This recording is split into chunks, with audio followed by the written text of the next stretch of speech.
I really want to invite Andre Kimbrell. He's a friend. We have been working for a long time. 2 years ago, there was a debate between him and the vice president of Monsanto. And the vice president of Monsanto was showing, to support his facts, was showing National Geographic, you know. And Andre Kimbrell was just, I don't know, this guy didn't have anything to do with Andre Kimbrell, who's an amazing attorney. He's also a psychologist. He's an amazing intellectual. He's not just an activist. He's an intellectual. He's an attorney. He's a friend. He's one of our personal heroes. And he has been working over 30 years against the U.S. government and all these laws that are violating our rights. And he actually lately has been working against the Dark Act. He is one of the leaders behind all this fight against GMOs in the U.S. So, Andre, please. Thank you so much.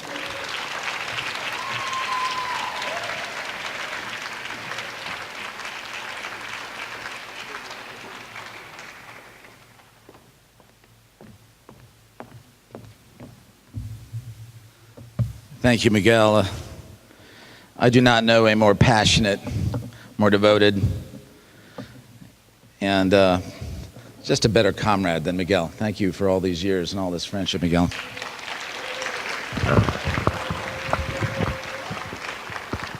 I have a problem with podiums. I don't know. I should probably seek therapy for some. I just don't like to stand behind these things. Since we don't have Vandana Shiva, apparently, I thought I might start by telling you my favorite Vandana Shiva story. And it's when I first met Vandana. We've worked together for 30 years, actually. And one of the first times I met her was one of the very first conferences on climate change. It was in Washington, D.C., World Wildlife, a couple of people had put it together. It was international sort of organized, and there was a lot of people from around the world. And at the last minute, C-SPAN, which had just sort of kind of started then, decided to televise it. Now, I don't know if you've ever seen the difference at a conference when it's not being televised and suddenly it gets televised. Everyone suddenly gets very, very intense and very rhetorical. And so this conference went on for about 20 minutes or 30 minutes, and people kept talking about the developed world and the undeveloped world, the developed world and the undeveloped world. And so finally Vandana got up and she said, since this is the beginning of a 2-day conference, let's just get something straight. She said, indigenous peoples have lived for millennia after millennia on this world in a relatively sustainable way. And you here in the West, in 150 years, have compromised the entire biochemistry of the planet. So she said, so for the rest of this conference, let's call my indigenous people the developed people and call you the undeveloped people.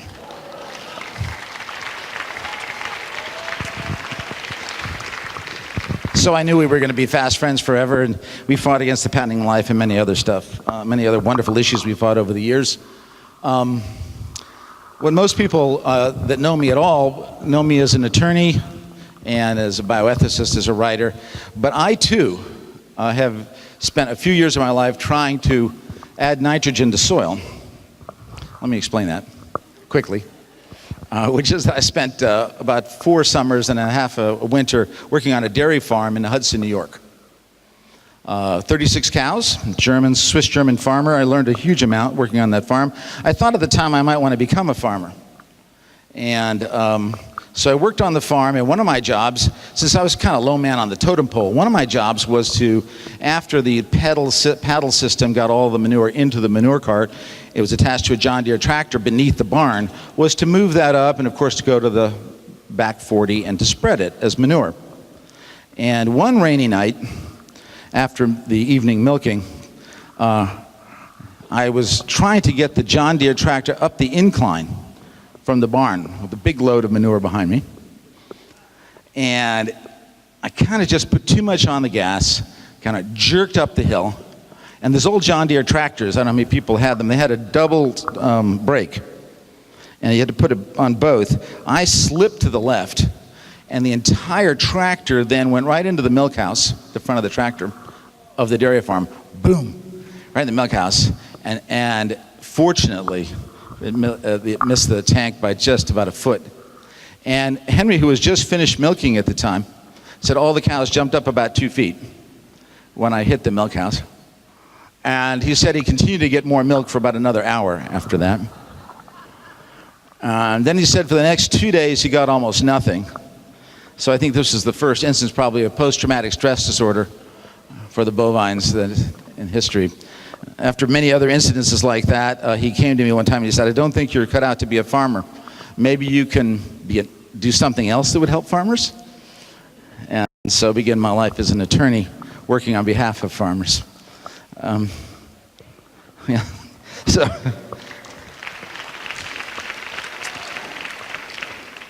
And years later, I litigated a product called bovine growth hormone. People know what bovine growth hormone is, you know?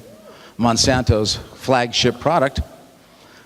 Real good public relations on their part. Hey, let's start biotechnology with hormones we're adding to milk.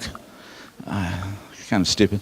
But we litigated against that, and after a couple initial victories we lost, and bovine growth hormone began to be sold in America.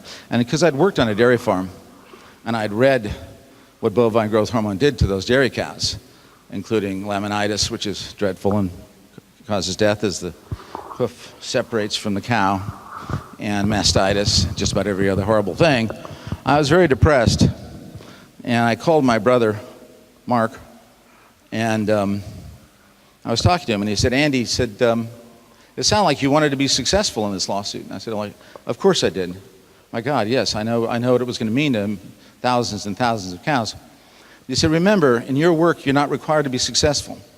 You're required to be faithful. And, you know, we've just come from a pretty tough defeat in the Dark Act in Congress. And I've been thinking about Mark's words because all of us, in all the work we do, we're required to be faithful to what we know and to what we believe. And I think one of the reasons I've been able to do this work for 30 years, and I recommend it to all the younger folks here, is because be at peace when you've been faithful. It's not about victory, it's about acting in a way that merits victory.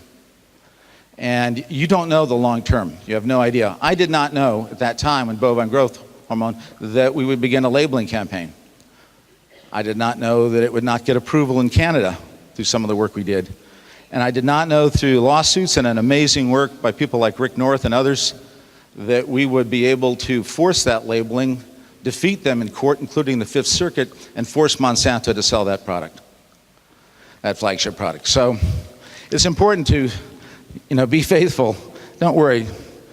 You know, time will take care of the rest. And of course, even as we defeat the Dark Act, I think it's really important, just to say on GMOs just for a second, to remember that we have defeated over the last many years, all of us, though they're working in the GMO movement, we defeated genetically engineered tomatoes. You remember the flavor saver tomato?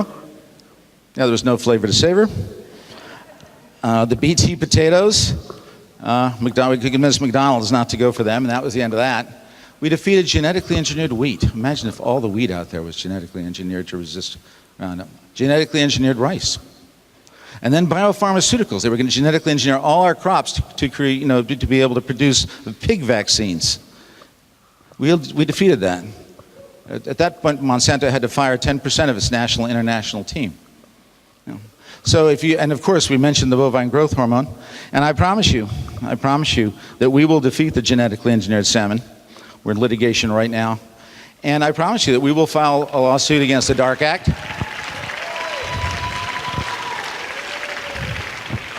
We believe the Dark Act is grossly unconstitutional. It tells 100 million Americans that they don't have the right to know what's in their food. And we think that 14th Amendment claim will win the day for us. So I think another thing, and David Bronner and others here who've done such amazing work in this, Pam Larry I know is here as well, and many others, we've also built an incredibly strong and vibrant food movement over the last years, all of us.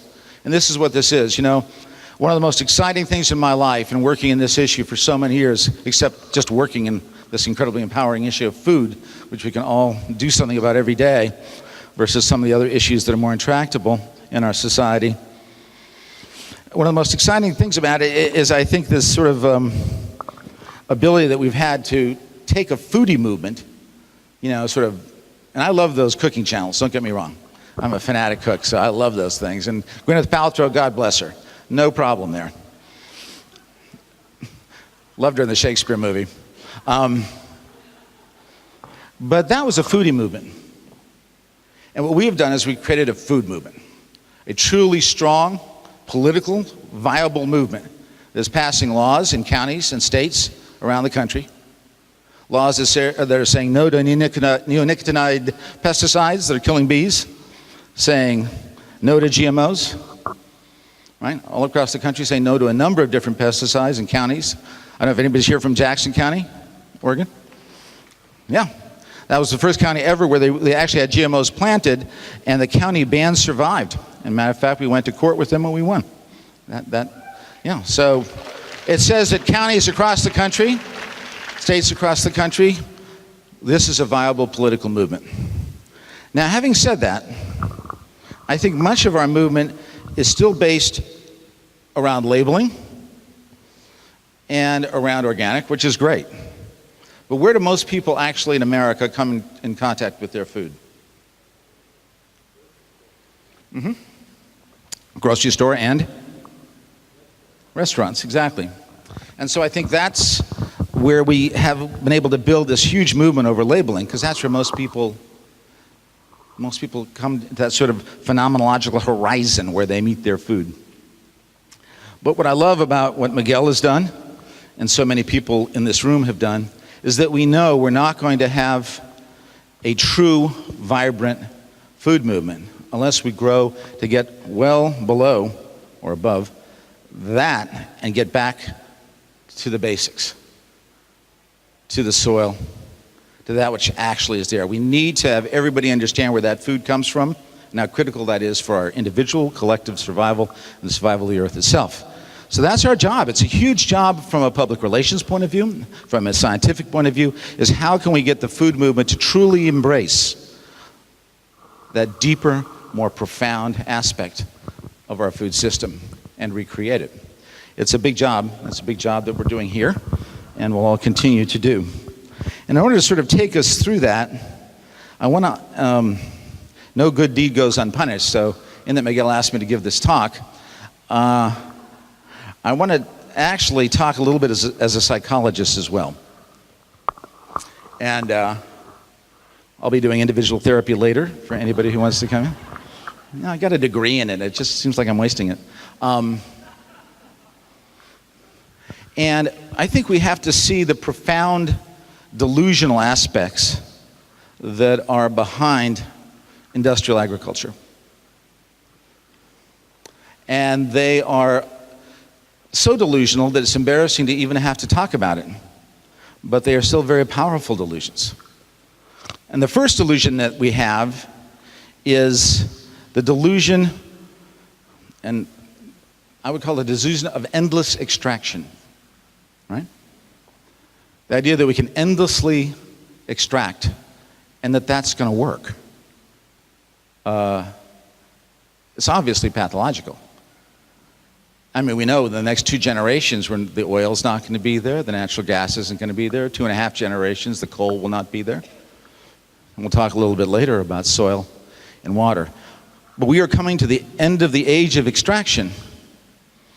And so what that means is, if you're talking about soil, not oil, soil is our future, oil is our past. It's a dead paradigm. It's done. It's finished. It's not like we're going to have that. Oh my God, we're going to be fighting oil for the next 100. No, it's going to be gone. So it's a dead paradigm, oil, and the whole extraction delusion. But it's a zombie paradigm. Maybe that's where we're having all these zombie movies. Because even though it's dead, it's unbelievably destructive. And as a matter of fact, as it becomes more and more difficult to extract oil, we see deep water drilling. As it becomes more difficult to extract coal, we see mountaintop removal. We're seeing what's happening with fracking. We're seeing what's happening with the tar sands. That's all happening because of scarcity. So unfortunately, as this paradigm dies, this zombie paradigm, its environmental impacts as it searches for harder and harder to get stuff is going to be greater and greater, which is why we have to stop it sooner and sooner. The other paradigm is what I call the delusion of eradication. You see, the industrial mindset assumed that it could get rid of anything that was inconvenient to it permanently. And that included, of course, the indigenous peoples of the world. For a period of time in this country and around Europe and elsewhere, it also included eugenics, getting rid of the people that didn't look like they were going to be very good commodities, selling themselves in the marketplace. But for our purposes, of course, is primarily their view of what to do with what they call weeds, right? Which are often wonderful plants, and what to do with insects that didn't go along with the monoculture system. And the idea was that we could eradicate them, the fungi. So, you know, if you look at the larger picture, right, you have pesticides. That's the umbrella term most of you know, right? And then under that, you have insecticides, herbicides, fungicides, and rodenticides. And it's called pesticides. But are they really pesticides? I mean, we know that the neonics kill bees. Are bees pests? No. We know that many of these kill children, our children. Most people are not pests. There's a few Republicans in Congress. But in general, no. As Rachel Carson said in the second to last page of Silent Spring, and if you've not read it, you must immediately read it, one of my favorite books and my very favorite people, she said that this is Neanderthal biology, right? Because these aren't pesticides, these are biocides. They kill everything. They don't know that something is a pest and something not a pest. They don't say, oh, that's something we don't need, that's a bee, we won't kill that. That's a monarch butterfly, we won't kill that. No, they kill everything. They kill the birds, they kill beneficial insects, they kill humans, they kill mammals. They're biocides. The word pesticides is really a misnomer and a term that they get away with, what they shouldn't.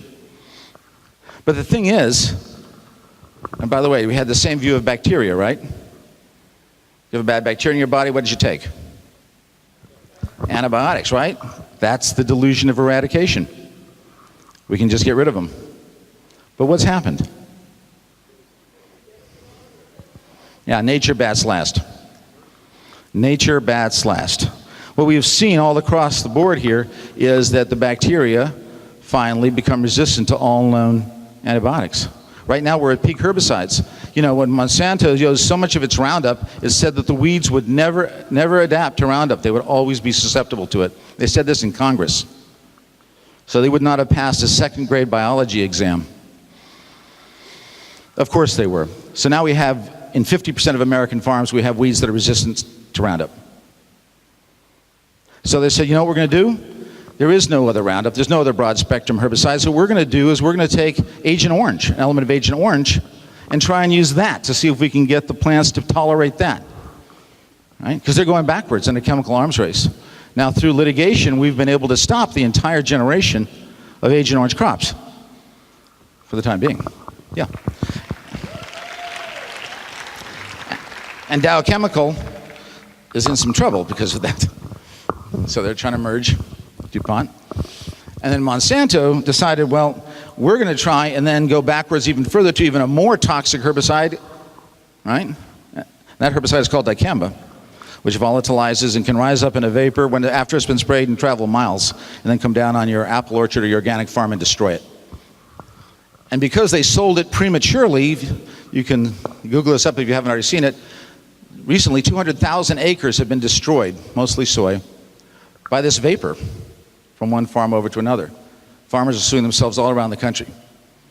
So if Roundup is becoming useless, 2,4-D and Roundup combination is too synergistic and too harmful, and dicamba can't be used, that basically would be the end of 95% of genetic engineering. And that is exactly what we're going to make happen, because we're not going to let them use any of that.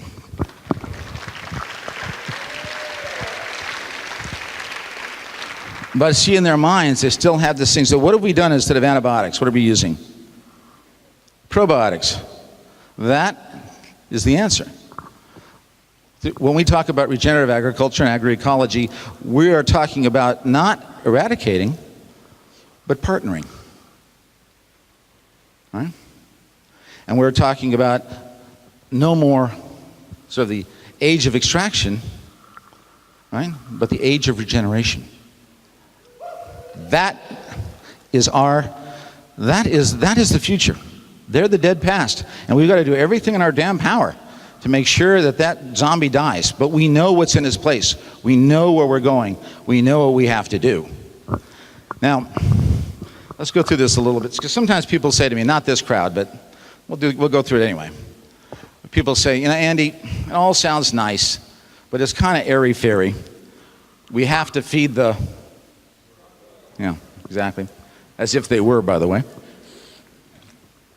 You see, we have massive starvation in this country, right? What happened? So let's go through it. Let's see when industrial agriculture is really done.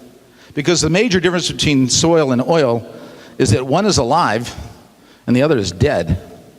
As a matter of fact, soil is so alive, and you all know this, that 1 teaspoon or 1 gram of soil is how many bacteria? 1 billion. That's right. And we're not even talking about the protozoa, and we're not talking about the nematodes, the worms, all that other life that's in there, all right?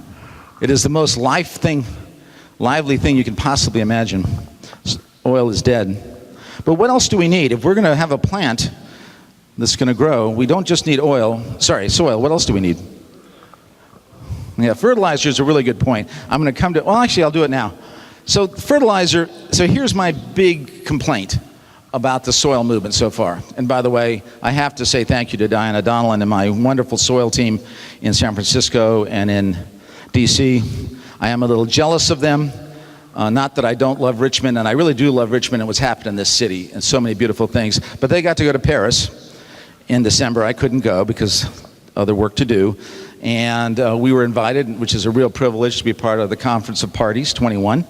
And we continue to work with the French government on this. So Diana and her team have just, if you haven't checked out her videos and the CFS soil team, please do that. They're not just working here in California, they're working around the country.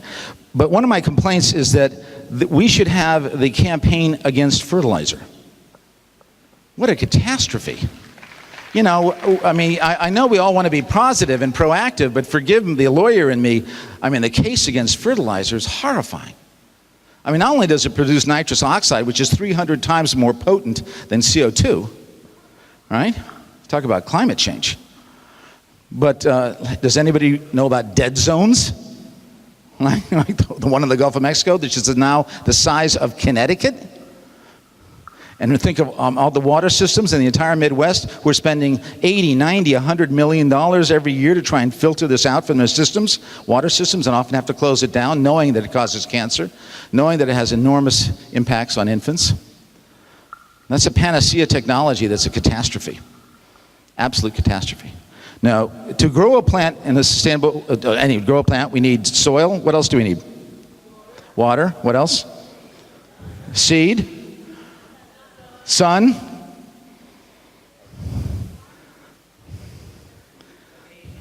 Like many people in this room, we need farmers. What about the neonicotinoids? Bees. And in many areas, it helps the pollinators, exactly. And in other areas, we need animals. So let's just take a look at those essentials for a minute. There's others, but let's just I'll call those the 7 essentials. And let's take a look, how well is industrial agriculture doing? Because it says it's the future. We say we're the future. Let's see who's the future. How is industrial agriculture doing with soil? It's catastrophic, right? It takes 1,000 years to replace 3 centimeters of topsoil, right? We have exhausted 1/3 of the world's topsoil, and we're actually despoiling it at an exponential rate. The Food and Agriculture Organization of the United Nations said that in 60 years we will not be able to do farming as we currently know it. We agree, right? And by 2050, we will have 1/4 of the arable land that the world had in 1950. Let me repeat that. This is the Food and Agriculture Organization of the UN. In 2050, we'll have 1/4 of the arable land that we had in 1950 because of desertification. So how did industrial agriculture doing with that essential? Disastrous. Can't happen. It's a dead paradigm. What about water? Better? Water, definitely not better. Here in California, we know that. What's happened to my beloved Colorado River? Destroying it. right? A lot of that has to do with the meat industry, has to do with alfalfa, has to do with some of our almond growers here. But think about the Ogallala, help me with this, right? Aquifer, thank you. That stretches from South Dakota to Texas, that's right. And they say by 2050, it will be 60% depleted. By the way, we have 34 aquifer systems in the United States. All of them are in similar shape. And it will take 1,500 years to replace that water.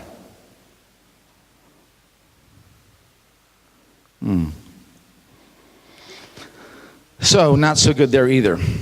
So when we talk about regenerative agriculture, it's not some kind of vague, tree-huggy thing. It's based in the most profound ecological principles.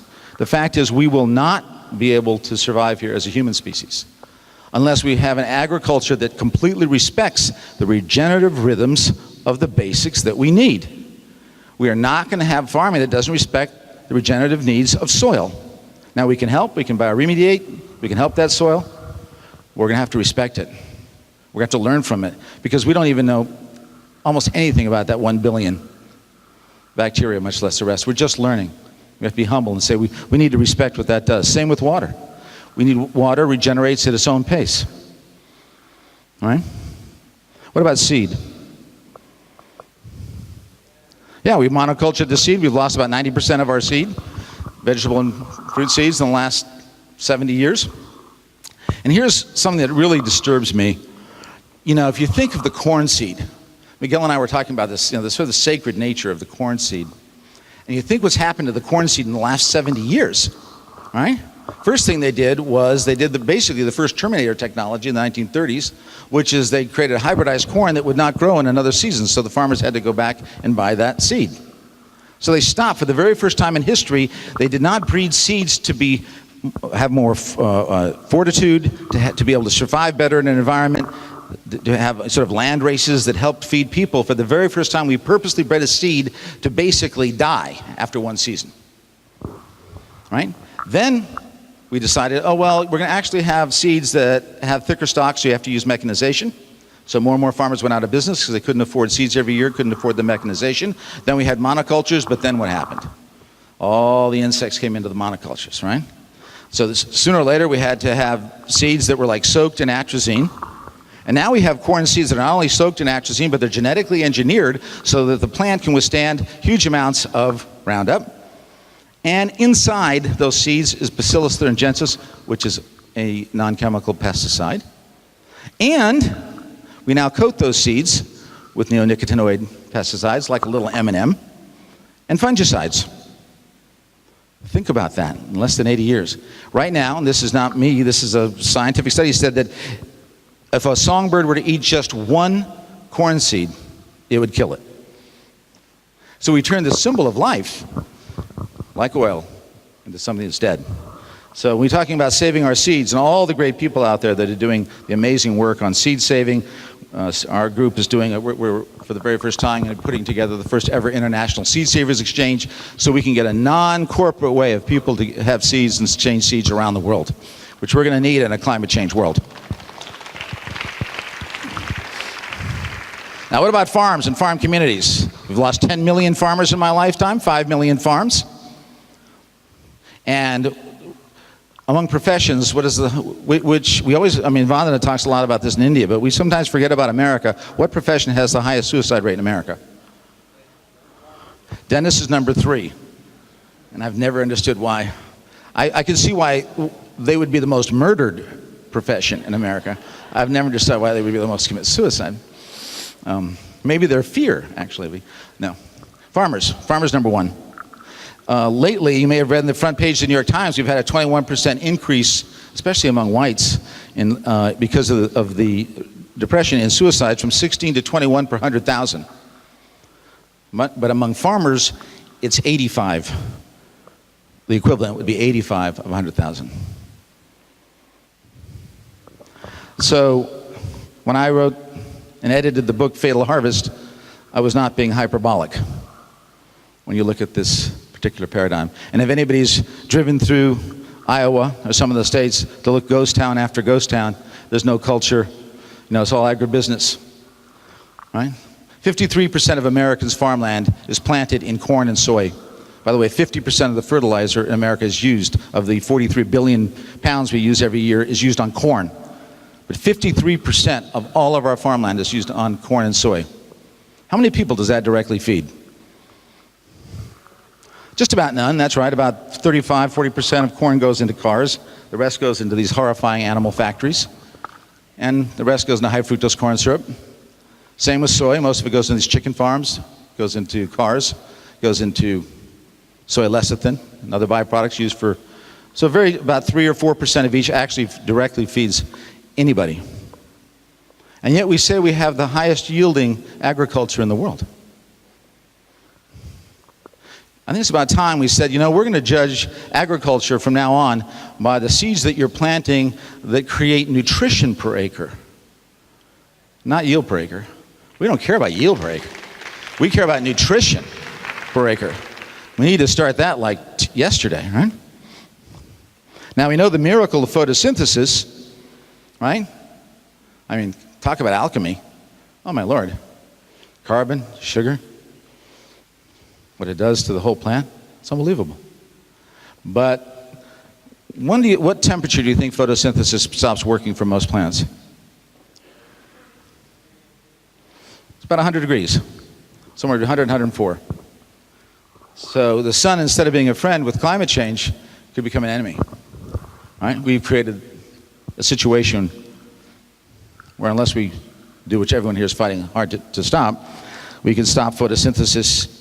I mean, that we can't change that. We know about the pollinators. We currently have, I think, 4 different litigations and a huge network, which many groups here are part of, the Pollinator Protection Network of international groups. Tremendous. We took a poll, and 84% of Americans are now aware that pollinators, and particularly bees, are under threat, and that pesticides are the problem. So it's done a tremendous job by all those working on the bee. And we know what's happening in Europe, and I'm hoping very, very soon we will be able to get that moratorium on all these pesticides here. But we know what's happening to the pollinators.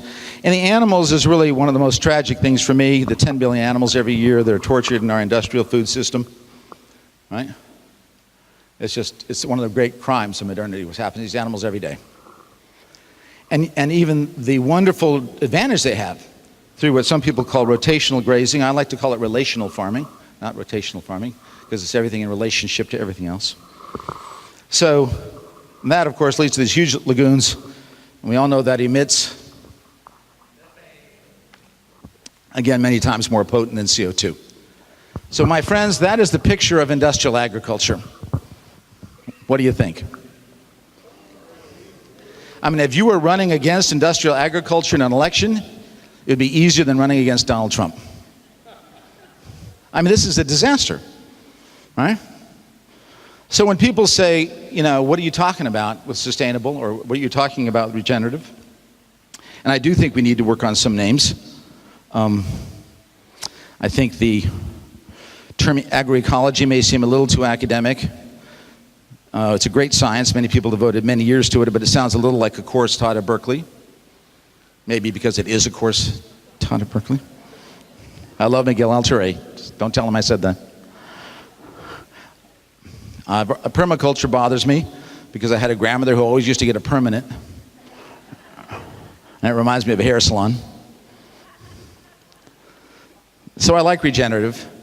But I think if we look at this horrifying zombie that's causing so much destruction, not just to humans and our food system, but think of all the microbes, think of all the animals being tortured, think of all the animals in the wild, think of all the rivers and the streams and the dead zones.